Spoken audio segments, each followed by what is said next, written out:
Hello everybody, it's Ben with the DIY Homefront, and today on the channel I'm going to be making a fire pit.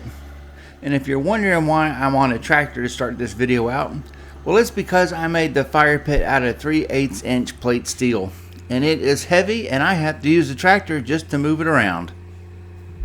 Now, I bought this steel plate, which is 4 feet by 5 feet, back in August of 2023 for about 450 bucks. And there's more material here than I'll need to make the fire pit. Well, here is the current fire pit, and it works pretty good. With the exception of these very large cracks that run down the side and a couple spots, I just believe I've made one too many fires in this fire pit. I'll get a couple of quick measurements. That way I can make the new fire pit larger than this one. Well, there we go. We got our measurements. Somewhere around 16 inches tall and 36 inches in diameter. Let me show you our plate metal. Well, this is our plate metal, and we've already lost a chunk because we're making a stump bucket. Well, I'm going to go ahead and make a quick mock-up of the fireplace out of cardboard just to make sure I still have enough plate steel to make it after the stump bucket.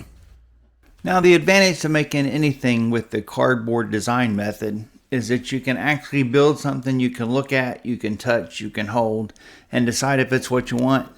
But more importantly, it keeps you from wasting any time cutting metal or welding metal. Because gosh knows, it's a whole lot easier to work with a piece of cardboard and tape than it is to work with plate steel. Okay, so the rough design concept works. The stop sign doesn't look bad at all. Well, I think what I'll do is I'll raise the sides up another couple of inches. That should add some structural strength, because I'm not sure if the heat of the fire is going to end up being able to warp the steel or not. Well, I'm not sure if you're new to the channel, but if you are, I completed that stump bucket, so if you're curious how that turned out, check out that video. It's up as well. Something else about using the cardboard to make a mock-up of your final design is you can take it back apart and use it when you're laying stuff out. It makes it real easy to make sure you're using the materials wisely. Now, I'm going to make a lot of mistakes while I build this fire pit, and hopefully I can point those out and you can learn from them so you don't have to make the same mistakes. And one mistake I made was thinking that you can use a sander to remove the rust prior to cutting metal. A grinder with a grinding wheel on it is a much better way to clean off the metal. Although I have to admit, I learned that's not the best way either. You should also have really shine, bare, clean metal wherever you put the grounding for your plasma cutter. Using a metal straight edge and clamps to hold that straight edge in place is the right thing to do. I can't tell you how excited I was to finally be cutting my first piece of metal with a newly purchased plasma cutter. I mean, I've seen all kinds of programs on TV, and it's just going to cut through that, and I'm going to be welding and building, and it's going to be awesome. But not so much. Well, my very first cut didn't go all the way through, and what it did do is it left a bunch of molten metal on the top of the surface, which I had to grind off. Now you can see what it looks like after I've grinded the material off. This is much closer to what the surface should look like before you start to even do the plasma cutting. Something else I learned pretty quick is if you're going to use a straight edge to cut your lines, you can't put the straight edge right where you want the line cut. You need to slide it over just a little bit so that the center of your plasma cutter is cutting the line. Something else I learned is that if you see any sparks, that means the plasma cutter is not actually cutting through the metal, and you're either going too fast, it's not clean enough, but for whatever reason, it's not cutting through the metal. Now, if you already know how to use a plasma cutter, just enjoy me not knowing anything and making every mistake a person could make. And if you've never used a plasma cutter, watch this and maybe you won't make as many mistakes as I did. Well, on a positive note, there wasn't as much molten metal on top of the metal plate as there was on my first cut. Well, if you've done a good job cutting your piece with the plasma cutter, it should just fall off. If not, maybe 1 or 2 taps with the hammer and it'll break loose. But this is not what you expect to happen after you've cut something with a plasma cutter. And last of all, you shouldn't have to take a grinder to where you've cut with a plasma cutter to get your piece to come loose. Fortunately, I learned where I was making most of the mistakes with the plasma cutter, and they all had to do with preparing the metal to be cut. So let's go ahead and jump to where I know how to use the plasma cutter, and let's get this fire pit built. Almost all of my problems had to do with the fact that the material wasn't clean enough. There actually has to be a current path that goes from the wand to that ground, and if you don't have a clean surface, you're not going to have a good electrical current, which means you're going to have your plasma going in and out, which means you're just not going to cut. Well, it's dark outside and I have spent the majority of the day cutting pieces for this fire pit or for the stump bucket. Right now I'm working on one of the pieces that goes from the flat bottom up towards the side. And I have learned that both sides of this plate metal has a dark gray coating on it. I believe it's called mill scale. At any rate, it comes from the factory when they make the plate metal, and you need to remove that with the grinder. I'm getting a little better at cleaning the metal, but I haven't figured that out yet. I have figured out that you gotta cut a lot slower and that all the sparks should be happening underneath the cutter, not anything coming up at you. I did a test fit of the two pieces I had cut so far, and I don't like the way there's such a shallow rise from the bottom up towards the sides. So I'm going to have to adjust these pieces and cut some more. It's later the next day and here I am working on this last piece. I'm taking the grinder and I'm cleaning up all the straight edges. Well, there it is. This is the last piece of the bottom of the fire pit. I know it looks like a stop sign, doesn't it? If you compare the first pieces that I cut to the last pieces I cut, you can see how much I have ended up cleaning the edges before I do the plasma cutting. It really needs to be a clean surface if you want the plasma cutter to work really at all. Well, I think I am probably done for the next day or three. I don't know if you can see it. I never saw it anywhere on any of my videos where welding could give you such a burn, a sunburn, a UV burn. At any rate, I'm going to have to make sure that I'm okay before I start doing any more. But that's probably a good thing because I ordered some more wire, some more flux core, and it'll have to come in before I've got any more wire to weld anyway. Well, until we pick back up. A lot has happened over the last couple of days. The first is I'm no longer using a grinding wheel, I'm using a sanding pad. It's almost like sandpaper on the grinding disc. It works a lot better, so I recommend the sanding pads instead of a typical grinding wheel. Something else I've done is I've gone away from using the rosin core welder to a stick welder.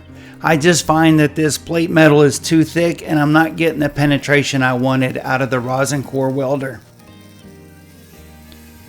So what I do is I take each piece and I test it to see how it fits, and then I ground off any areas that I think I need to grind to make it fit better, and then I weld it. I have also got a lot better about ensuring I have a good ground by grinding everything off until I have bare metal before I put the ground on. Now you can purchase these magnets that are designed to help you hold things when you're welding, but sometimes you get to where those magnets just don't do the job.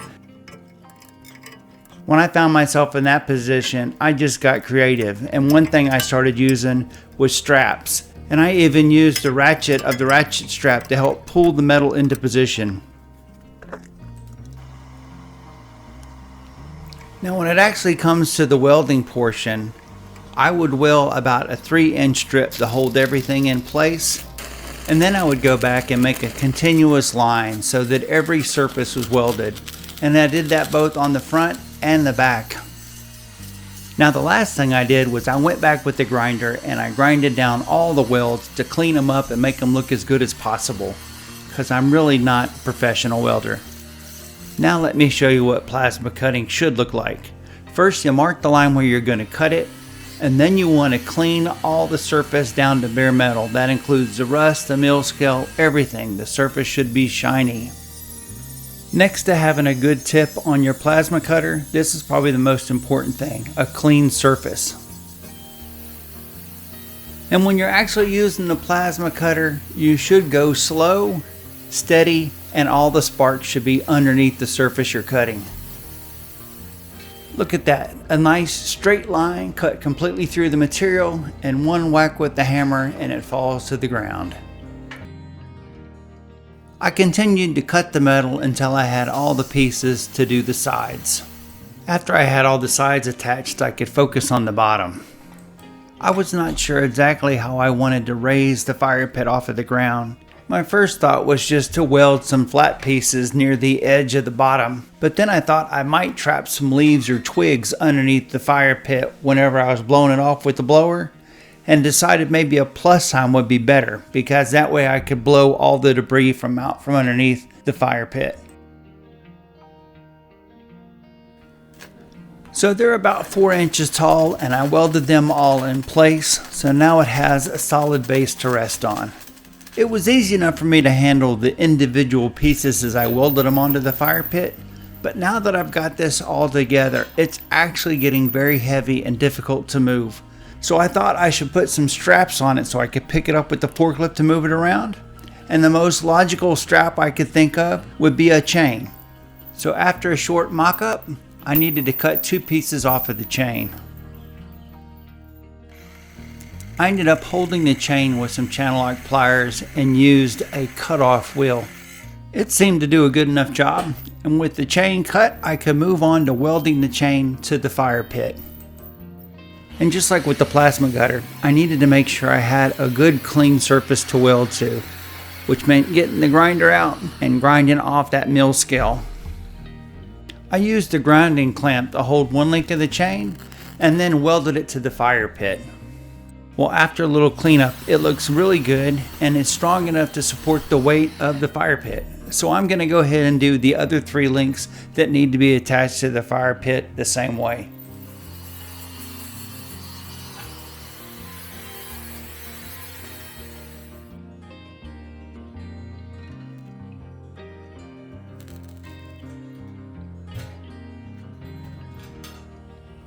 Well, if you could tell how long this fire pit will last by how much it weighs, it should last a long time.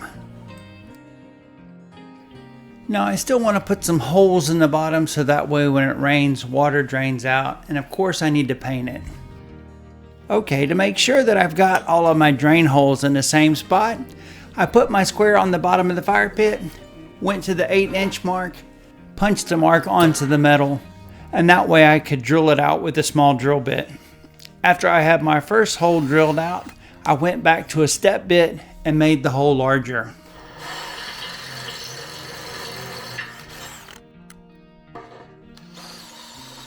The step bit did a great job of making the hole larger, but it took a little while and I ended up using some grease to help lubricate it while it was drilling the holes. Once I had all the 4 drain holes drilled, I got rid of all the metal shavings and got some paint thinner out. I proceeded to take the paint thinner and blue shop towels and wipe down the fire pit 2 or 3 times in preparation of the paint. Now I've got some high temperature black paint that's meant for maybe like a barbecue, and I'm going to paint this 2 or 3 times, and I don't know if this paint will hold up over time or not. I'd halfway thought about rubbing oil on it, sort of like you would do a cast iron skillet, because I know the fire pit's going to get hot. I just don't know if it's going to get hot enough to burn the paint off.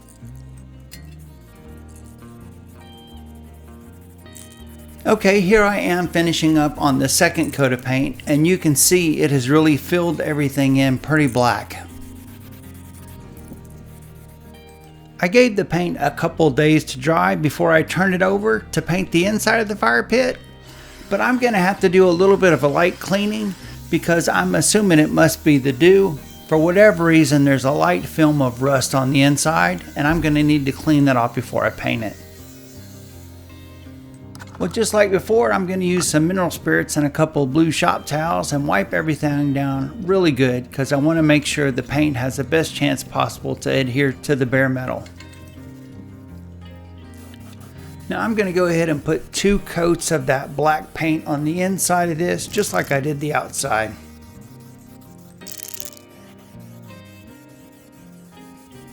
Now I waited about 20 minutes, but here is the second coat of black paint.